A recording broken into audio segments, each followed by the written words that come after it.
Many people remember Ronald Reagan as the 40th President of the United States, but most people are unfamiliar with his lasting legacy he has left us with. Today I'm speaking on Ronald Reagan because he is my favorite president and I've always found him very interesting. Ronald Reagan was one of the most respected presidents the United States have ever seen. We would not be the country we are today without his lasting contributions. Ronald Wilson Reagan was born in Tampico, Illinois on February 6, 1911, but raised in Dixon, Illinois. He attended Dixon High School, where he played football, swam, and also acted. In 1927, he got his first job as a lifeguard at the local park. He performed over 77 rescues there, and little interesting fact, after he would save somebody during the day, he would go home and put a little notch on this little wooden log that he had. After high school, he attended Eureka College on a scholarship for football. While there, he was an All-American in football and also swimming. After graduating college, Reagan found work as a sports announcer in Davenport, Illinois, and became the most popular announcer in the region on the station WOC. He earned $100 a month during this time as a radio host, which translates to about $10 an hour. In 1937, Reagan moved to Hollywood after he was given a 7-year contract by Warner Brothers after a screen test. Reagan appeared in a series of films during his first couple of years as an aspiring actor, including Hollywood Hotel, Love is in the Air, and Cowboy from Brooklyn. Reagan starred in a film called Kings Row, where he is a double amputee.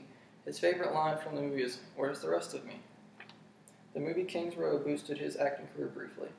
At the beginning of World War II, Reagan was called to active duty in the U.S. Army, and not able to keep his acting career going, but did achieve the rank of captain during his service.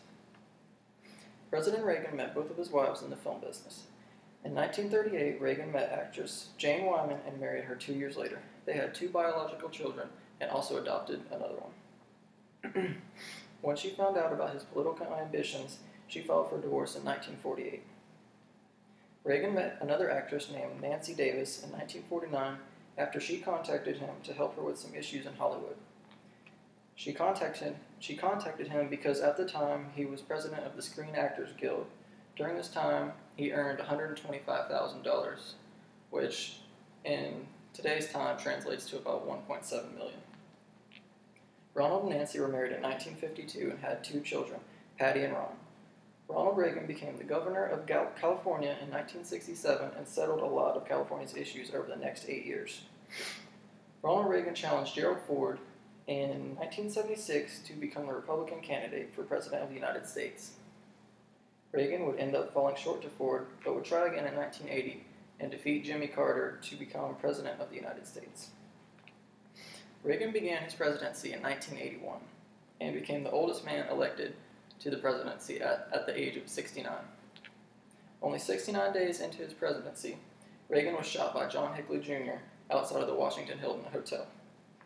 Reagan was close to death during surgery, but made a full recovery. To this day, Reagan became the first president to survive an assassination attempt. Reagan was sworn into a second term in 1985 after winning 49 of the 50 states. The most important part of his presidency was the Challenger disaster in 1986. All 7 astronauts were killed while the space shuttle disintegrated in midair. And Reagan gave a speech to ease the pain of the nation. In 1986, Reagan announced he would work with Margaret Thatcher of the UK to put a halt on the bombing in Libya. This was designed to halt Gaddafi's plan to export terrorism. Between 1985 and 1988, Reagan held 4 summit conferences with the Soviet Union to persuade them to end communism with democracy and free speech. In November 1989, the Cold War was declared over by the tearing down of the Berlin Wall.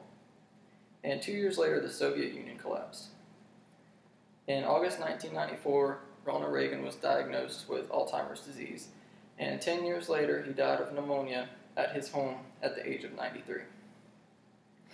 Ronald Reagan was the most influential president since Franklin Delano Roosevelt because of his doings in diplomacy, culture, and economics.